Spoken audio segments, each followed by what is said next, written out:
My Sweetie Move vous emmène à la rencontre des Global City Makers.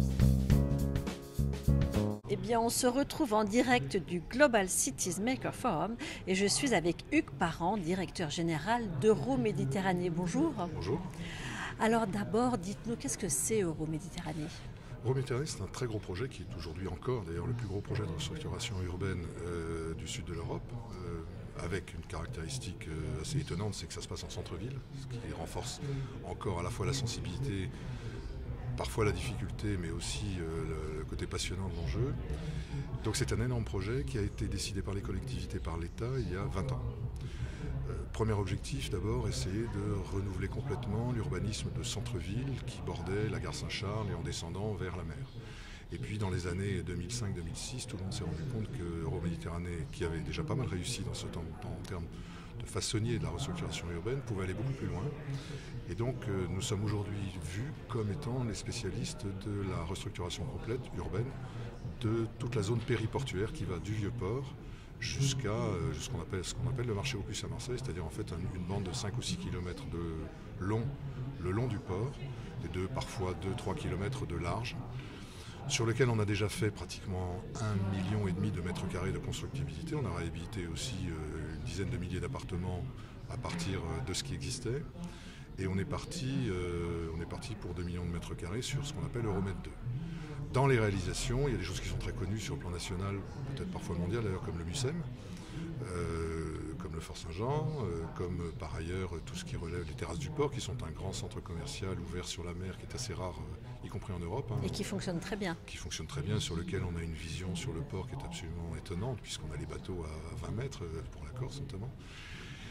Donc on a créé, Petite question, ça n'a pas contribué à désertifier les commerces, fragiliser les commerces de centre-ville ? Écoutez, la relation entre les deux me paraît pas forcément évidente. D'abord parce que les terrasses du port offrent des services à la métropole entière, ce qui n'est pas le cas forcément du centre-ville, dans lequel il n'est pas toujours facile de se garer. Enfin, il y a une reprise complète du centre-ville en ce moment à Marseille. Mon sentiment, c'est que ce n'est pas du tout antinomique. Par contre, c'est vrai que le développement de zones massives de commerce à l'extérieur de Marseille, et Plan de Campagne par exemple est un des exemples, ça a dû désertifier, contribuer un peu.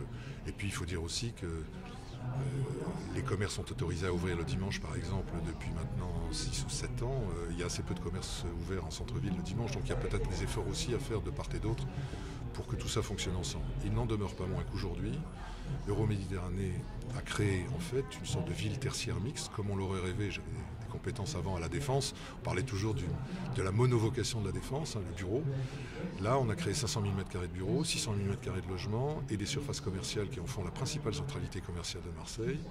Une centralité culturelle à nul autre pareil, parce que entre le cinéma qui va ouvrir, le théâtre du Silo, le MUSEM, les musées Regard de Provence et ainsi de suite, à distance piétonne, vous avez la principale centralité marseillaise en termes culturels. En clair, en 10 ans, Euroméditerranée, sans l'avoir vraiment voulu d'ailleurs, ou sans l'expliquer comme ça, en tout cas, a créé la ville tertiaire mixte telle qu'on voudrait la créer aujourd'hui, dans laquelle on a à la fois un petit CBD qui n'est pas encore au niveau, en taille, mais aussi toutes les aménités qui font que c'est attractif. Et aujourd'hui, la création de la métropole va sans doute encore accélérer cette attractivité tertiaire de cet ensemble qui n'est pas que du bureau, mais aussi toutes les aménités dont on a besoin aujourd'hui. Bon, ben comme quoi, Marseille, c'est la ville de la mixité, oui, à tous les points de vue. L'enjeu de la Méditerranée, c'est quoi les particularités à votre niveau ? Alors, je rappelle que vous avez été préfet. Est-ce que ça vous sert dans votre quotidien aujourd'hui ? La Méditerranée, déjà, elle est très diverse, comme d'ailleurs... On ne peut pas considérer, même en France, que des villes comme Montpellier, Marseille et Nice et Toulon fonctionnent de la même façon. Donc Marseille a son fonctionnement spécifique qui va être revu d'une certaine manière par l'entrée de plein pied maintenant dans une métropole qui va jouer de plus en plus son rôle métropolitain. Donc il faut parler maintenant beaucoup de Marseille-Aix et de tout l'arrière-pays industriel autour de l'étang de Berre. Donc, le premier constructeur mondial d'hélicoptères, c'est sur la métropole. La fusion de l'atome demain, ça se passe à ITER, c'est sur la métropole. ST Micro, c'est sur la métropole. Voilà, l'aéroport international maintenant, c'est la métropole. Marseille s'est tout longtemps vu un peu comme une espèce d'île au milieu de cet ensemble, et aujourd'hui tout ça fonctionne de mieux en mieux ensemble. Donc il y a un grand espoir pour l'ensemble de la métropole et dont va bénéficier inévitablement Marseille. Après, nous créons en ce moment sur Euromed quelque chose d'assez étonnant, c'est-à-dire qu'après avoir fait la première partie, nous attaquons la deuxième partie, dans des friches largement ferroviaires ou des friches industrielles.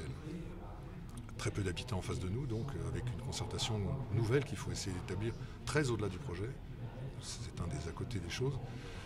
Mais on peut inventer beaucoup de choses. C'est un endroit où on peut se permettre d'inventer beaucoup de choses. Et quand on dit je permettre, ça va être on peut se le permettre, je dis que ça va être une obligation.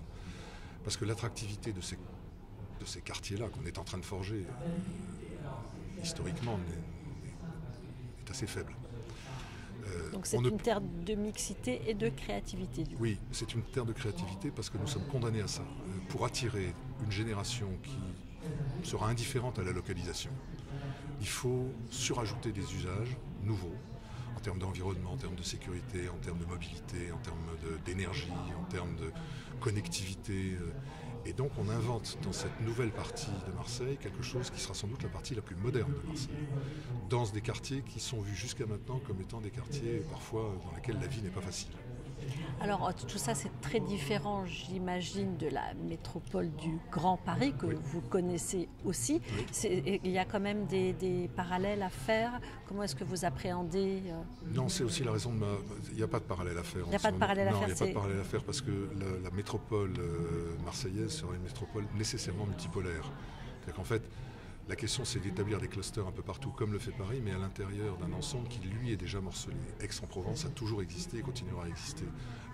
La région de l'étang de Berre est une région en soi, une sous-région en soi, et a fortiori le Pays d'Arles demain quand il sera intégré. Donc on est sur des terres ou de culture, ou de patrimoine, ou de centres de recherche, ou d'industrie prometteuse, mais néanmoins l'industrie assez massive, ou du tertiaire. Donc, si vous voulez, il faut qu'on construise cette métropole, et nous avons notre part là-dedans, dans la partie plutôt tertiaire et modernité urbaine,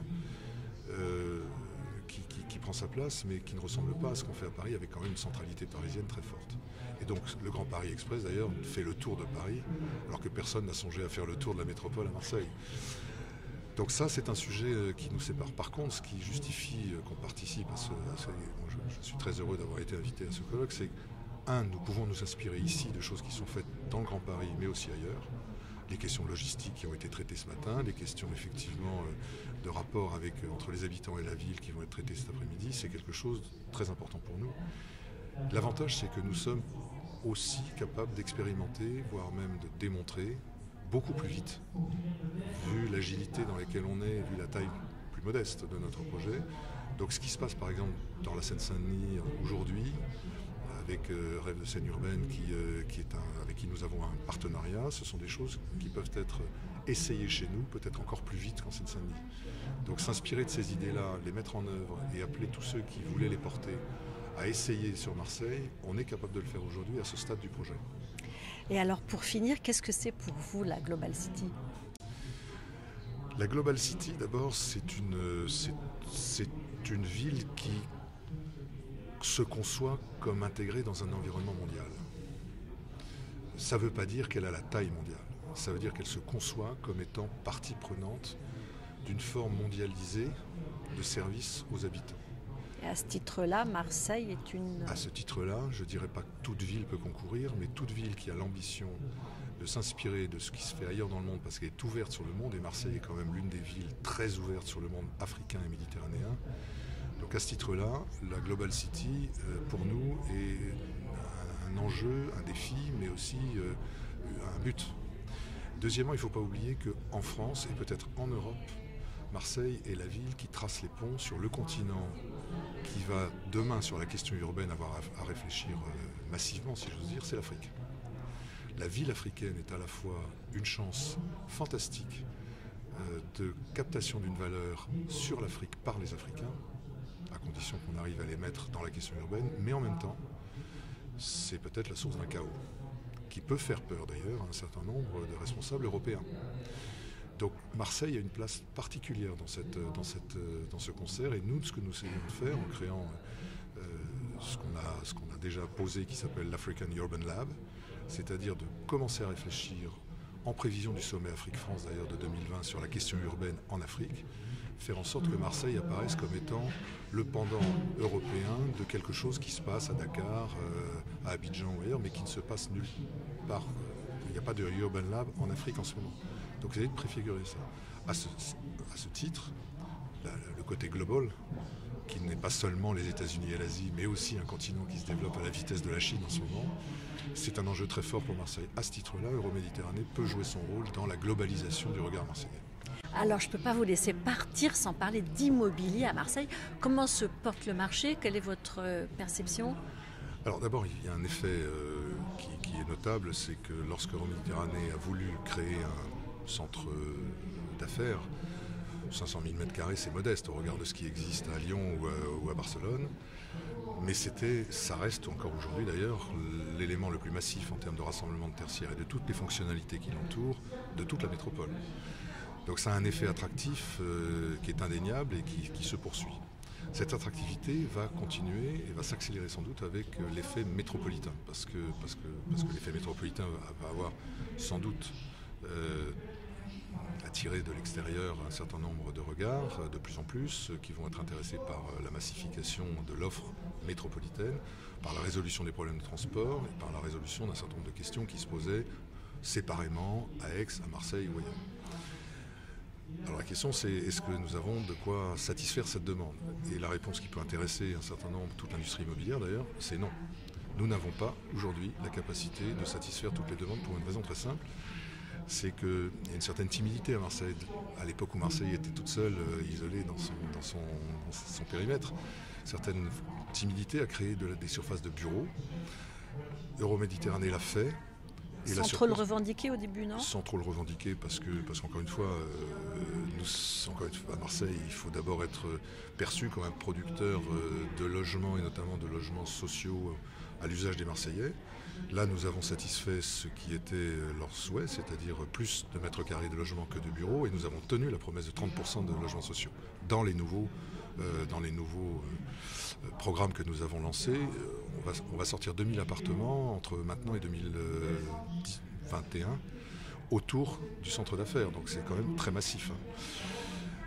Le taux de vacances aujourd'hui, au résultat de tout ça, il est de 1,5 à 2% dans tout ce qui est de grade A, construit il y a moins de 10 ans, c'est-à-dire une grande partie des programmes lancés par Euroméditerranée. Ce qui veut dire... C'est un taux très très bas. Très bas, très bas. C'est même un taux inquiétant.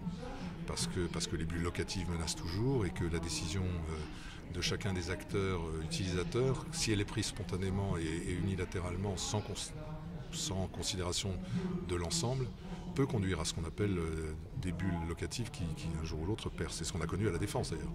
Oui, parce que vous avez été aux manettes de la Défense. Absolument. Et quand je suis arrivé, il y avait 14% à la Défense de vacances et on savait pourquoi. C'est parce que ces 14% étaient dus au lancement de programmes simultanés dans les années 2010, 2011, 2012. Et l'effet, ça a été une perte de revenus pour les investisseurs et pour les propriétaires assez considérable, puisqu'ils ont été obligés, pour essayer de redescendre à 7%, ce qui est le taux actuel, ils ont été obligés de faire des avantages économiques très forts à l'égard des utilisateurs. À Marseille, c'est l'inverse qui peut se produire. Donc nous avons l'obligation de lancer des programmes de bureaux dans les 5 années qui viennent, ce que nous attachons à faire. Pour éviter une bulle. Absolument. Et donc aujourd'hui, nous avons... Dont la menace plane, selon vous, si l'offre ne se renouvelle pas. Pour l'instant, la bulle ne peut pas exploser pour une raison simple, c'est que les baux ne sont pas à terme, puisque les immeubles sont neufs, pour beaucoup. Mais en tout cas, sur le marché de la transaction, par exemple, sur ce qui a déjà été construit dans les 10 dernières années, on a doublé la mise en 2018 par rapport à ce qui existait en 2016, ce qui veut dire que le marché est liquide. Donc il y a des acteurs qui se positionnent déjà parce qu'ils ont compris qu'il y avait un manque sans doute de bureaux dans l'avenir. Et deuxièmement, il nous faut absolument faciliter le lancement des programmes de bureaux sur la bande littorale. Et nous avons d'ailleurs fait accepter par le conseil d'administration, qui l'a tout à fait admis, que ce taux-là nous obligeait à lancer un projet de Skyline qui poursuit la bande littorale qu'on connaît un peu avec la Marseillaise et la tour CMA-CGM. Donc vous êtes en train de nous dire que c'est le moment d'investir en tout cas, c'est le moment de regarder de très près dans les 3 ans qui viennent ce qui se passe dans cette zone. C'est une histoire qui est en train de se raconter, qui est différente de la précédente, ce dont n'ont pas conscience forcément tous les acteurs quand ils sont éloignés de Marseille. Il faut regarder ce qui se passe, et c'est l'une des histoires les plus prometteuses du territoire national pour l'instant, parce que cette histoire est en train d'être écrite, alors qu'ailleurs, que ce soit à Bordeaux, à Toulouse, le sujet est déjà un peu mature, si j'ose dire. Merci beaucoup, merci d'avoir été avec nous, Hugues Parent. Je rappelle que vous êtes le directeur général d'Euroméditerranée. À très bientôt. Merci.